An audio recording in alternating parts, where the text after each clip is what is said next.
Bonjour, aujourd'hui une vidéo sur la transformation chimique en chimie organique et on va s'intéresser à l'aspect macroscopique. Donc il va s'agir d'un chapitre assez court, juste pour introduire un peu de vocabulaire qui nous sera utile pour la suite. Donc transformation en chimie organique aspect macroscopique, c'est-à-dire à grande échelle. Alors tout d'abord, on va parler d'espèces chimiques polyfonctionnelles. Alors qu'est-ce que c'est? Donc on vous dit qu'une espèce chimique est polyfonctionnelle si elle comporte plusieurs fonctions, c'est-à-dire plusieurs groupes caractéristiques. Alors vous savez, on a déjà dit ça, parce que précédemment on avait vu que des molécules appartenaient à la famille des alcènes ou à la famille des alcools, etc. Mais bien souvent, une molécule va comporter plusieurs groupes caractéristiques et donc appartenir à plusieurs familles. Alors en fait, on ne dit pas qu'elle appartient à plusieurs familles, on dit qu'elle possède différentes fonctions. Bon, on avait vu ça. Alors, parmi les groupes caractéristiques que vous connaissez, on vous en a rappelé certains ici, enfin on vous a tous rappelé, même ceux que vous êtes censés connaître. Donc vous avez les groupes caractéristiques, la hydroxyle, le groupe qui donne à la molécule la fonction alcool. Alors confondez pas groupe caractéristique et fonction. Enfin, des fois on fait la confusion, c'est pas forcément très grave. Mais bon, à strictement parler, on ne parle pas de groupe alcool, on parle de groupe hydroxyle et la fonction associée c'est la fonction alcool. Pour le groupe aldéhyde et pour la fonction aldéhyde et la fonction cétone, vous avez le groupe carbonyle. Vous connaissez la différence pour les aldéhydes, le groupe carbonyle est situé en bout de chaîne. Et pour l'acétone, il est en milieu de chaîne. Ce qui fait que le carbone du groupe fonctionnel est lié à un hydrogène dans les aldéhydes et lié à deux carbones dans les cétones. Et ainsi de suite. Groupe carboxyle pour les acides carboxyliques, groupe ester pour les esters, groupe amine pour les amines, groupe amide pour les amines. Là-dessus, ils sont pas foulés. Donc vous avez vu également, là on rappelle la terminaison associée. Donc quand on a un alcool, ça se termine en ol, un aldéhyde en al et ainsi de suite. Alors oui, j'ai pas trop parlé des alcènes. Groupe caractéristique, en fait, j'ai pas vraiment parlé d'un groupe caractéristique parce que dans le cas de l'alcène, c'est la chaîne carbonée qui va compter double liaison. Donc quand on vous demande d'entourer le groupe caractéristique, il faut entourer la double liaison. Proprement parler, moi je vous dis qu'un groupe caractéristique c'est quelque chose qui est fixé sur la chaîne carbonée. Là c'est quand on parle de groupe caractéristique alcène, en fait il s'agit d'une propriété de la chaîne carbonée, c'est-à-dire qu'elle possède une double liaison. A priori, un alcène possède une double liaison, vous pouvez avoir des molécules qui comportent plusieurs doubles liaisons. Alors, bon, est-ce qu'on pourra dire qu'elle comporte plusieurs fois la fonction alcène? Bon, ça peut être dit par abus de langage. Alors, pour donner le nom de la molécule, c'est toujours le même principe. On a un préfixe, un radical, un suffixe. Donc, je vous ai rappelé ici que le suffixe permet d'identifier le groupe caractéristique par rapport auquel la chaîne carbonée principale est numérotée. Et les préfixes permettent d'identifier les autres groupes caractéristiques ou alors les groupes alkyles. Les groupes alkyles, principalement, on avait vu, groupement, c'est le groupe méthyle, éthyle, propyle. Ce sont les ramifications. D'accord? Alors, je vous donne ici quelques exemples.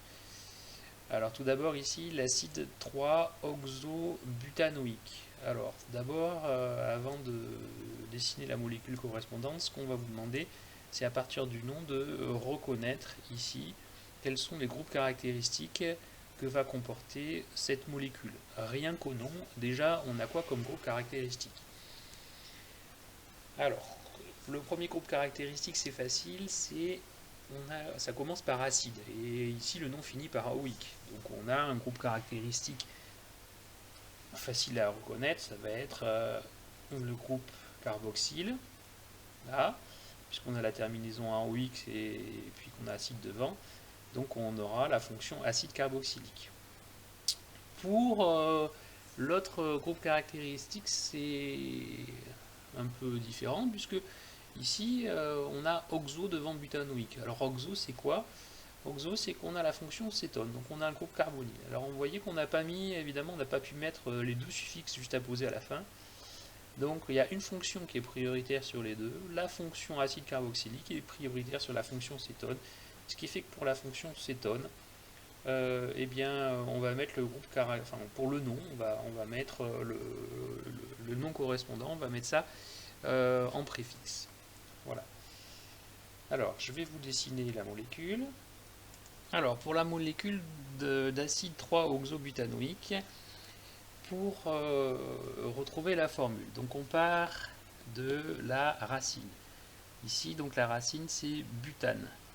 Donc, butane, ça veut dire que l'on va avoir 4 carbones.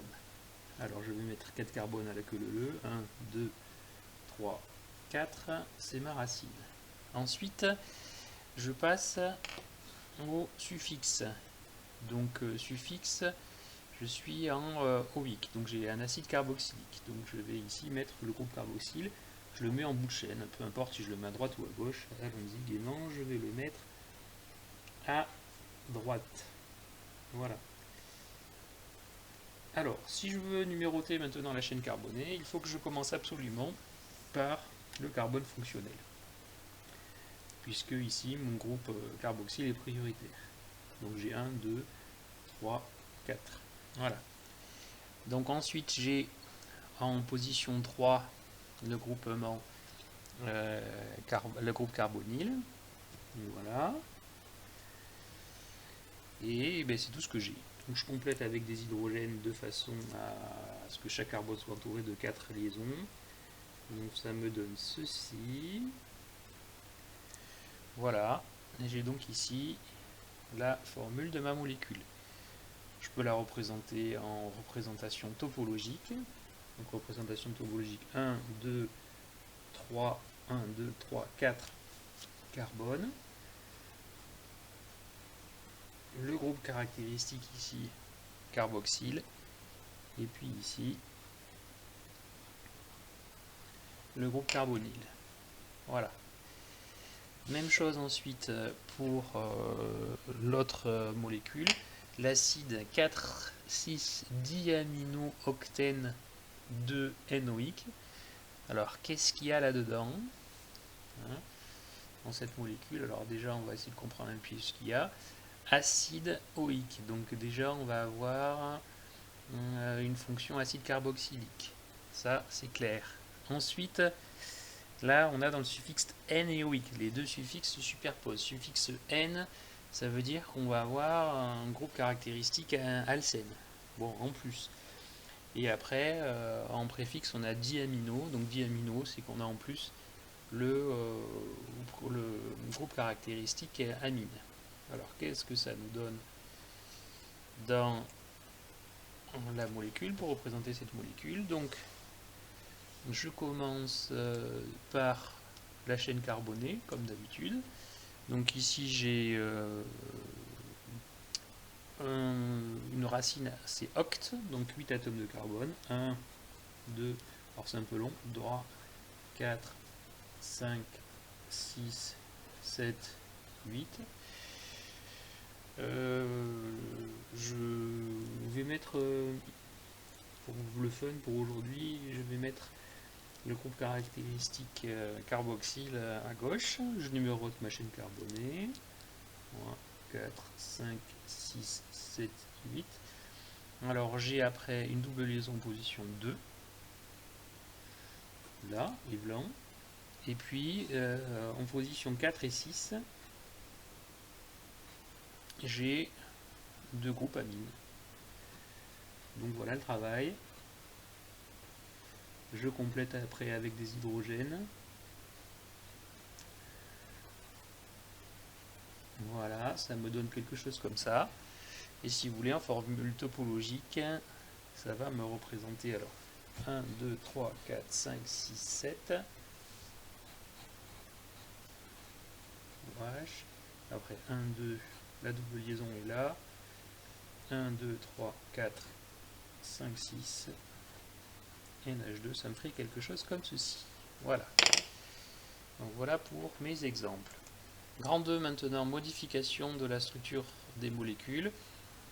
Donc qu'est-ce qui peut se passer? Comment peut-on changer une molécule sur comment peut-on changer sa structure?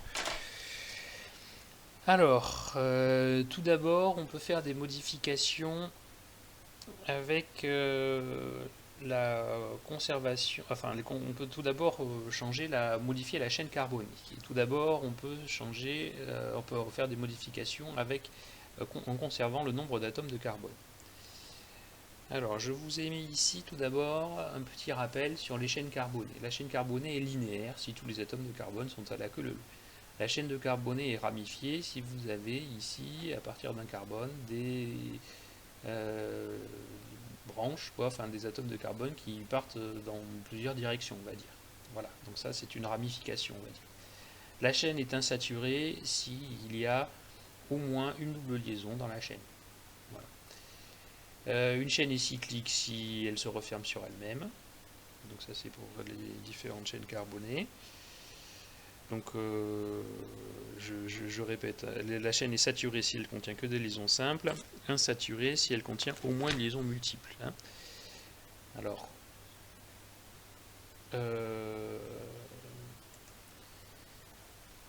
on peut passer d'une chaîne carbonée linéaire à une chaîne ramifiée, à une chaîne insaturée ou à une chaîne cyclique. Ça peut se faire, ça se fait c'est ce que l'on va faire dans les raffineries, hein. C'est ce que l'on appelle le réformage. Alors, je vous rappelle que ces molécules avec ces chaînes carbonées, là très souvent, on les trouve, leur origine c'est dans les pétroles. Hein. Et donc tout ce que l'on fait là en fait c'est des traitements des pétroles. Les pétroles c'est avant tout des alcanes linéaires, ramifiés. Il y a très peu d'alcènes dans les pétroles, enfin ça dépend lesquels, mais enfin, il y en a en général pas beaucoup. Et ce qui va nous intéresser dans l'industrie, c'est d'avoir des ramifications, des saturations, des cycles. Et souvent, une des premières étapes que l'on va faire pour traiter les pétroles, notamment pour faire des essences, ça va être de faire des ramifications ou des insaturations. Alors, notamment ici, ce que je vous disais pour les essences, on augmente l'indice d'octane d'un carburant. Le carburant, c'est évidemment issu du pétrole, en augmentant le nombre de ramifications ou d'insaturations. Bon, je ne vais pas expliquer ici en long large ce qu'est l'indice d'octane, mais une voiture à essence a besoin d'un carburant qui est caractérisé par un certain indice qu'on appelle l'indice d'octane. Hein. Je ne parle pas des voitures à diesel, je parle des voitures à moteur à essence. Pour le diesel, c'est autre chose.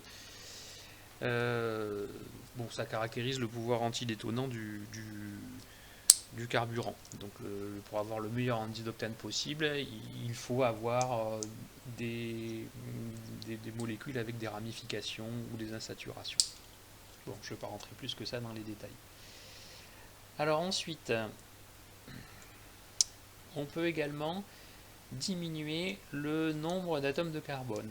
Alors diminuer le nombre d'atomes de carbone, c'est ce que l'on appelle le craquage. On parle aussi de vapocraquage quand ça se fait en présence d'eau. Donc on a des molécules à longue chaîne carbonée et puis on fait subir un raccourcissement de la chaîne carbonée. Le terme est assez évocateur, ça veut dire qu'on va casser les chaînes en deux. Alors je vous ai pas mis ici de schéma. Je peux vous faire un petit schéma pour l'exemple. Alors un craquage, ça donnerait ça par exemple. On prendrait de l'hexane. Alors je vous représente ici que la formule topologique. 1, 2, 3, 4, 5, 6. Je porte ça à haute température, à 500 degrés. En présence d'eau ou pas d'eau. Alors si c'est en présence d'eau, on parlera de vapocraquage. Bon bref, je vais casser ça en deux et puis ça va me faire deux bouts comme ceci. Je ferai un propane et un propène. Voilà, ça pourrait faire quelque chose comme ça. Vous voyez que si on casse en deux, il faut bien qu'il y ait des électrons qui partent plus d'un côté que de l'autre. Donc c'est pour ça qu'on va avoir une double liaison d'un côté et une simple liaison de l'autre. L'opération inverse du craquage, c'est l'augmentation du nombre d'atomes de carbone. On peut parler d'alkylation. Donc, je prends ici deux molécules et puis je peux les assembler. Alors ici, on ne dit pas comment. Hein. Le mécanisme, ce sera pas pour cette année, mais On vous présente ça juste comme ça. On peut en faire comme ceci une molécule plus longue. Également, on augmente le nombre d'atomes de carbone avec des réactions que l'on appelle les réactions de polymérisation. Alors, a priori, vous êtes censé l'avoir vu en première, mais ça n'a peut-être pas toujours été le cas. Pour caractériser une polymérisation, je vais vous faire ça. On a un assemblage de ce que l'on appelle des monomères pour former des molécules qui sont très grandes, des polymères. Alors, si je prends un exemple, je vais prendre, alors vous n'avez pas besoin de retenir exactement ce que je mets là, mais c'est juste un exemple. Je peux prendre par exemple une molécule simple comme celle-ci. Cette molécule, c'est ce que l'on va appeler notre monomère. Alors, ça va peut-être rappeler quelque chose à certains d'entre vous. Donc ici, c'est le chloroéthylène ou le chlorure de vinyle. Donc je peux prendre un grand nombre de molécules ici, je vais en prendre un nombre n et je vais les additionner les unes sur les autres. Alors, ce qui va se passer, on a une polyaddition et je vais donc fixer des molécules comme celle-ci avec d'autres. Ce qui va se passer, ça va être, elles vont s'accrocher les unes sur les autres. Alors je vais vous faire un petit schéma pour vous montrer comme ceci là. Si j'en mets deux déjà comme ceci là, ce qui peut se passer, c'est ici on a deux électrons, hein, là comme ceci. Et bien on peut ici casser cette liaison là de la double liaison et faire en sorte que cet atome de carbone va s'attacher sur celui-là. Là. Et on aurait quelque chose comme ceci, une molécule qui comporte 4 atomes de carbone, quelque chose d'un peu plus long. Bon, pour le mécanisme, ça peut se reproduire un grand nombre de fois et on peut avoir comme ceci une molécule beaucoup plus longue, comportant un très grand nombre d'atomes de carbone. Si on additionne n fois cette molécule que l'on appelle le monomère sur elle-même, on va avoir ici ce que l'on appelle un polymère. Donc ça c'est le polymère. Le polymère qui est une molécule très très longue avec un nombre d'atomes de carbone très important. Ce polymère est constitué d'une succession de motifs et des motifs on peut en avoir un très grand nombre. Alors n c'est le nombre de motifs, on peut en avoir des centaines, des milliers, des dizaines de milliers, donc on a des molécules très très longues. Donc si ici je suis parti du chloroéthylène, je vais avoir ici le polychloroéthylène. Donc voilà pour les polymères. Grande 3, les grandes catégories de réactions en chimie organique. Donc là c'est juste du vocabulaire. Pour la suite, alors il existe des réactions dites de substitution. Les réactions de substitution, là c'est lorsque vous avez un atome ou groupe d'atomes qui est remplacé par un autre. Alors je vous montre ça sur un exemple. Donc quelque chose de simple. Je prends par exemple cette molécule ici. Alors on va prendre ça là. Ça c'est je vous laisse deviner. Oui, très bien. C'est ce que l'on va appeler du chloropropane. Un chloropropane. Ici je vous mets l'ion. Oui, qui c'est qui a trouvé? C'est l'ion hydroxyde. Alors, on peut avoir ici substitution du chlore par le groupe hydroxyde. Et ça va nous donner ceci. Là, CH2, CH2, OH. Si je vous mets les doublés non lire, mais voilà. Donc, vous voyez que là où on avait le chlore, on a le groupement OH. Donc ça c'est une substitution. On reconnaît une substitution de réactifs de produits, donc autant de choses au départ qu'à l'arrivée. Donc sur une molécule qu'on appelle le substrat, on a situé un groupement par rapport à un autre. Alors dans le chapitre prochain, on verra le mécanisme de ceci avec des petites flèches comme ceci. Ce sera pour indiquer les mécanismes réactionnels. Réaction de substitution, après en dessous, autre grande classe de réaction, les réactions d'addition. Donc réaction d'addition, Lors d'une réaction d'addition, deux atomes ou groupes d'atomes viennent se fixer sur des atomes initialement liés par une liaison double ou triple, sans départ d'autres atomes.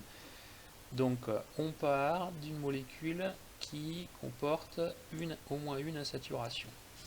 Alors, addition, on va partir de deux molécules pour arriver à une.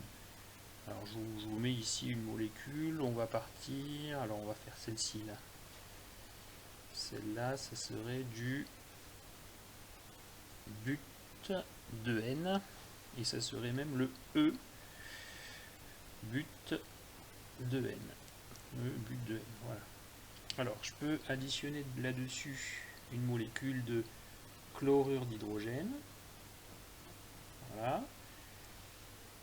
Donc quand je l'additionne, je vais avoir qu'une seule molécule à la fin, avec le H qui va se fixer sur un atome, le chlore qui va se fixer sur un autre. Et donc ça me donnerait quelque chose comme ceci. Voilà. Voilà. H, H, H, H, CH3 et Cl. Donc addition, on part de deux molécules, on en a une. Et finalement après, troisième classe de réaction, les réactions d'élimination, c'est l'inverse de la réaction d'addition. On part de deux molécules, on n'en a plus qu'une. On va éliminer quelque chose. Alors, oui, non, qu'est-ce que je disais oui, enfin non, on va partir d'une molécule et on va voir, enfin bon, je vous fais un exemple. Donc lors d'une réaction d'élimination, deux atomes, ou groupes d'atomes portés par des atomes voisins sont éliminés par une molécule. Alors vous pouvez avoir ceci par exemple. Donc ça, je vous fais une molécule de... Ça va être du bromo... du 2-bromo-butane. Je vais vous faire le 2-bromo-butane. Là. Donc je vous mets là, ici, l'hydrogène, je le représente ici. On va pouvoir éliminer ce bout-là, et on va avoir comme ceci un bout qui va partir. Donc on va retrouver deux bouts dans les produits. On retrouve ceci, donc un but de N, et puis ici le HBr qui part. Bon, donc vous retenez, on a une molécule au départ, deux molécules à l'arrivée, on a éliminé quelque chose. Donc voilà pour les grandes classes de réactions. On verra un peu les mécanismes de ces réactions donc, dans le cours d'après quand on va développer l'aspect microscopique. A bientôt, au revoir.